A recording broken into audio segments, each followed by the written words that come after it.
Christine Benz from Morningstar. I'm at the Money Show, and I'm joined today by Robert Rapier. He's an energy specialist, he's a Forbes contributor, and he's an author. Robert, thank you so much for being here. Thanks for having me. Let's discuss what you talked about in your talk today at the Money Show, your outlook for energy prices. Let's talk about some of the headwinds that have been confronting the energy sector and kind of what your outlook is for the sector going forward. Okay, so, a lot of the headwinds that oil has faced and is facing are perception. Oil is still the most valuable commodity in the world, and it's still growing. It's growing strongly. It's not like coal. Coal demand has actually declined. But there is this perception problem that we're at the end of the age of oil. And so investors, especially younger investors, aren't really attracted to investing in oil.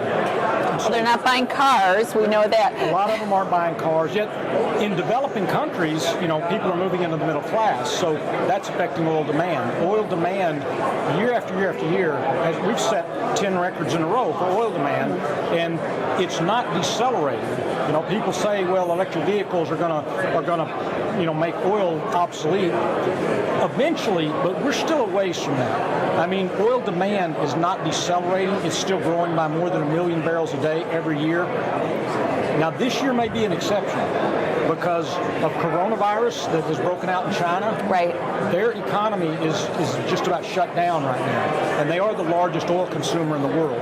So you may see a little blip this year as Chinese demand goes down.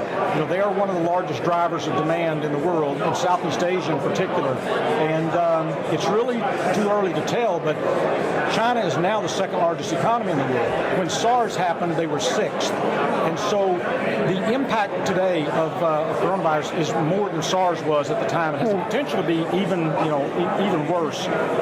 We've got to wait and see. I'm very cautious right now on where oil prices are going to go. I didn't think they'd drop below $50 this year in January, but that was before anybody had died from coronavirus. So that was anticipating, reasonable growth still this year from China, and I don't know if we'll see that this year. So that's kind of the demand picture. What about the production picture? Because you think that's actually a key headwind for the energy sector. It is, and that's what when people see oil prices facing headwinds, they often credit renewables or credit electric vehicles. That's not it. Maybe some small impact. The biggest impact is overproduction. In the shale oil boom, U.S. producers put 6 million barrels a day of oil on the market in a fairly short period of time. It was the fastest growth in U.S. history for the oil industry, and it was not foreseen by anybody else in the world. So as OPEC is planning production and Russia's planning production, they didn't see this coming, and suddenly you've got good growth, but you got 6 million barrels more on the market. So demand growth alone, you can have excellent demand growth and still headwinds for the price if production growth is even faster. That's what's happened with oil, and it's what's happened with natural gas. Both have strong demand growth, even stronger production growth, keeping prices depressed.